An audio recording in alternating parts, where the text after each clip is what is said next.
Hello and welcome. So, first and foremost, what do you do with your brand when the sky is falling?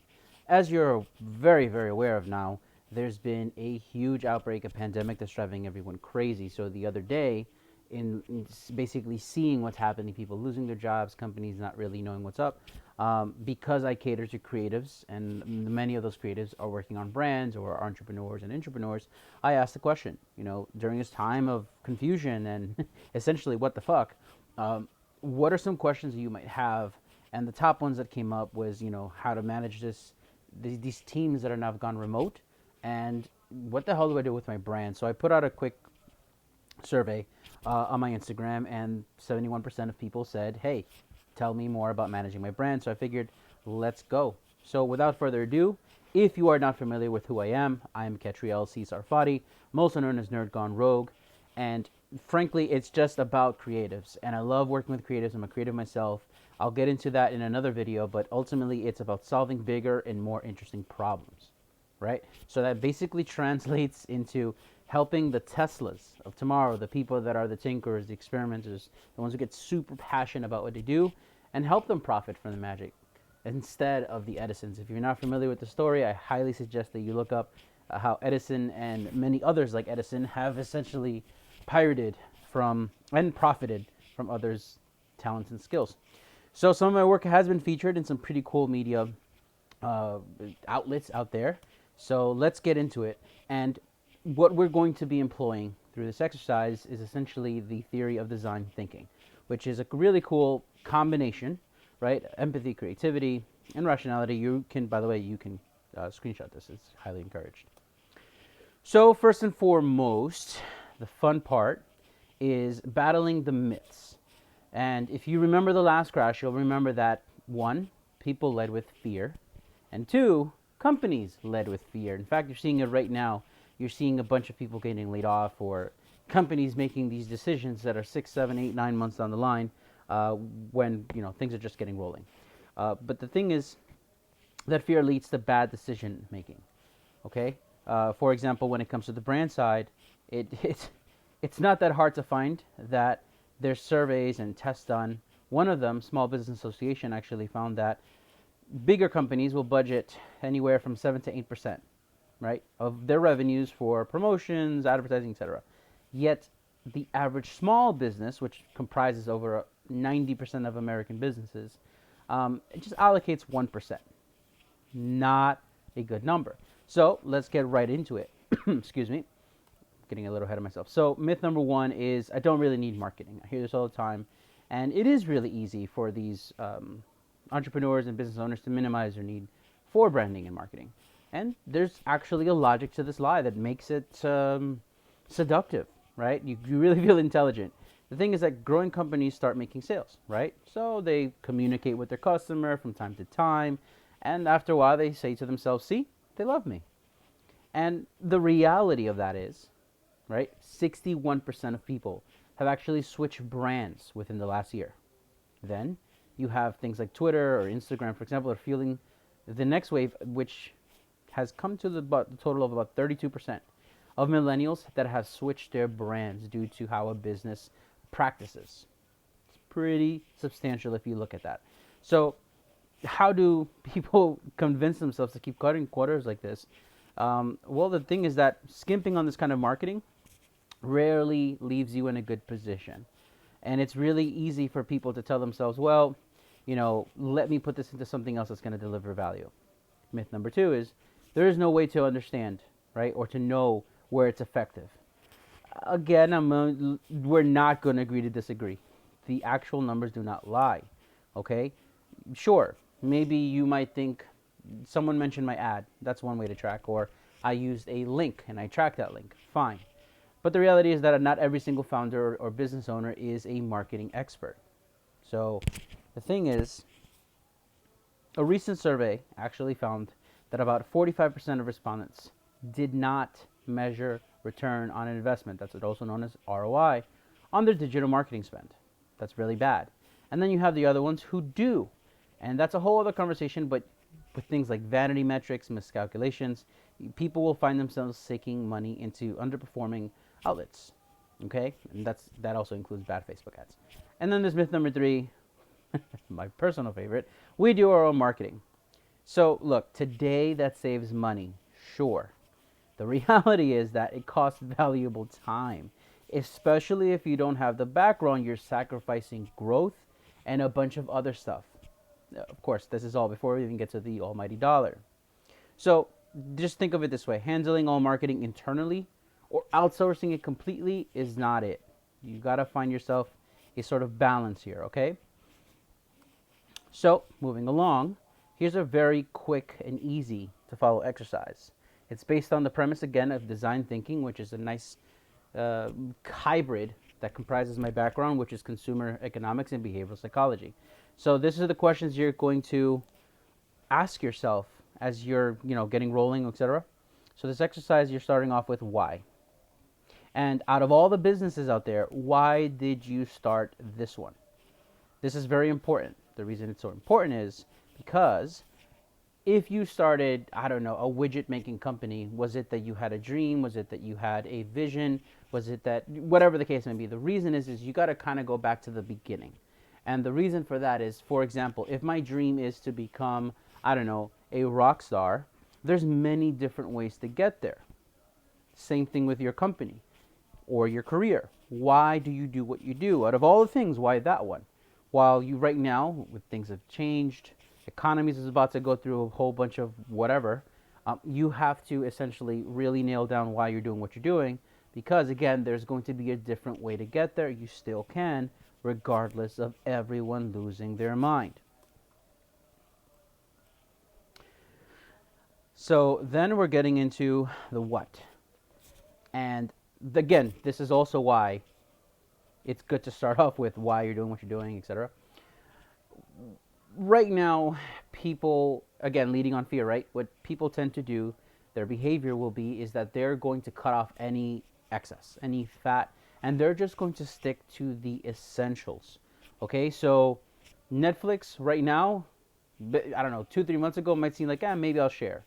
These days, the subscriber counts are actually going up. Same thing with Hulu, because now times have changed. Now that's essential. So again, ask yourself, what you provide, what you sell, what you create, is it essential right now?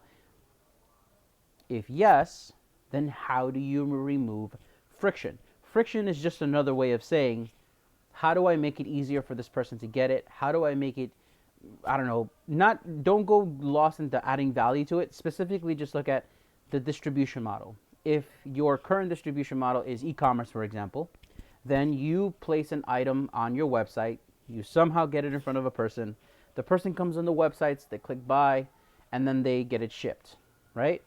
If there's a way for you to remove friction, that would look like, for example, adding 1-day shipping, next day shipping, um, digital download.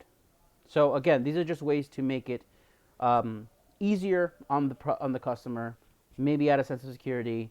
One person right now in my Rogue membership, what they're doing is kind of cool, is where their consultation, what they actually give the customer right now, like as soon as you click buy, is they get a video, an intro video, they get a download PDF guide right then and there, all before they even start the actual call later. So that is something for you to consider. If no, so what can help you is to, what do your skills and resources, right, from what you've got, what do they make help better? And I'll give you a example off the top of my head. I don't know if I make actually, not top of my head, someone right now that comes to mind is he does financial consulting, right? So right now everyone's fucking panicking, so no one's really in the mood to sit down and talk to a financial advisor.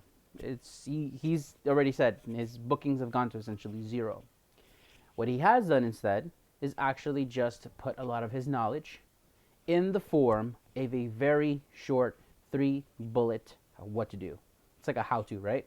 And what he's doing is he's actually just giving it to State Farm. He's giving to a bunch of local insurance companies that are, of course, people right now are panicking, right? So they need to make sure that their insurance is up to date. They need to make sure that, everything's kosher in terms of their living setup.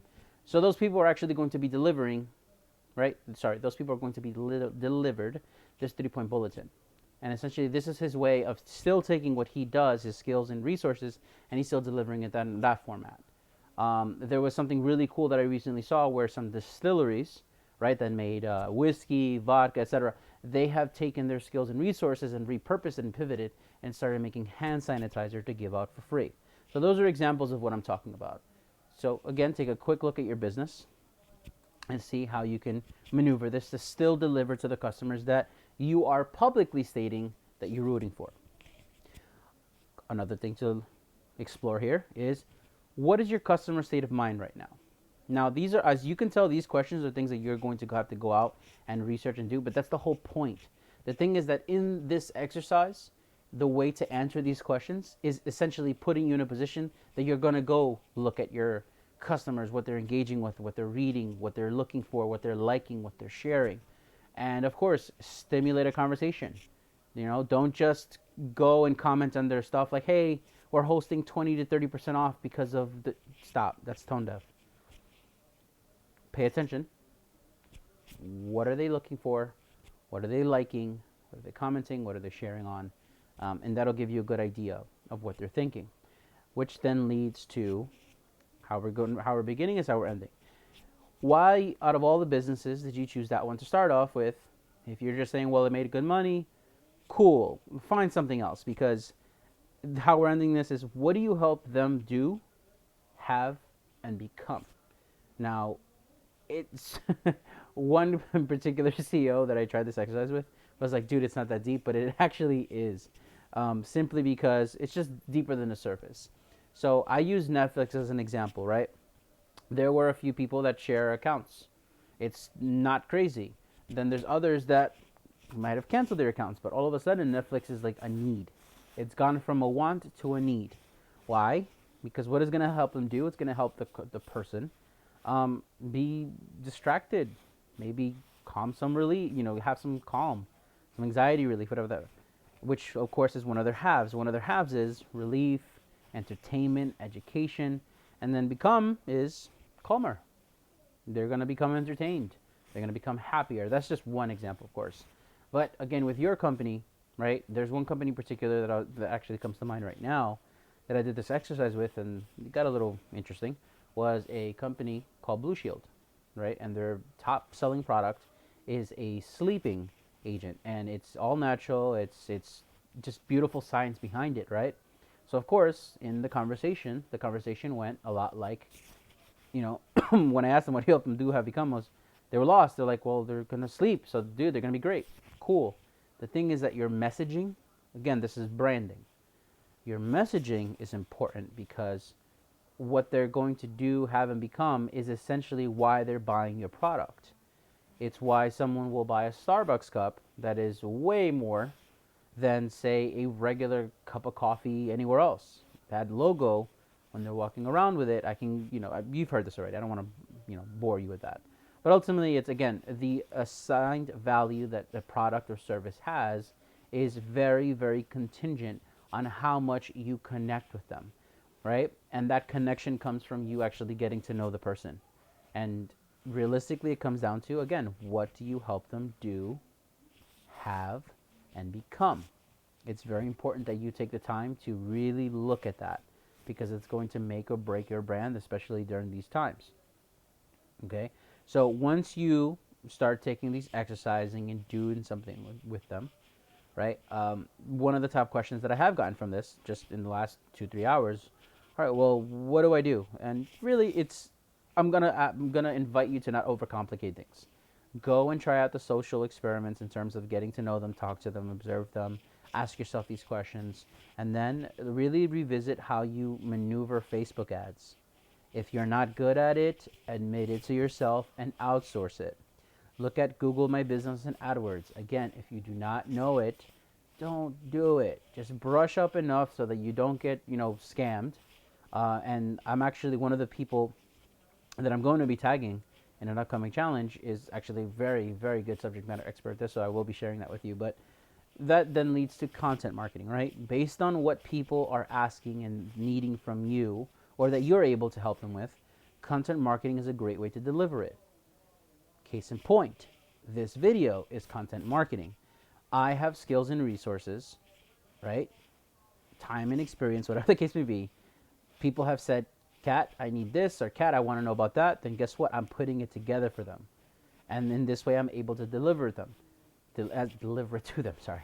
As I deliver it to them, then they're either reminded of why they were following my page or why they were in my email newsletter or why they're part of the Rogue membership, which is, again, marketing.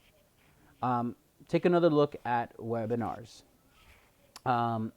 They've gotten a little corny recently, but that can be a great advantage. And webinars are exceptionally special right now because they are being pushed so heavily by self-proclaimed gurus that you can actually go ahead and place your ad in front of the YouTube video. You can go ahead and insert your product in there if it matches.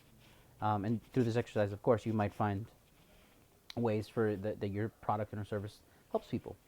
And last but not least, do not waste time. Obviously, I'm very thankful for you watching this, but do not waste time. Think about it, right? Which is the exercise, and then experiment. It, frankly, and pretty much not, I can't use myself here because it's anecdotal, right? But just in general, what I like to suggest to those in the Rogue membership and the email newsletter, and even you watching this is, when you experiment, try to do it within 24 hours. Just start. Something as simple as putting out a question on Twitter, maybe commenting on a few people's pages and asking them, or whatever the case may be. Just start.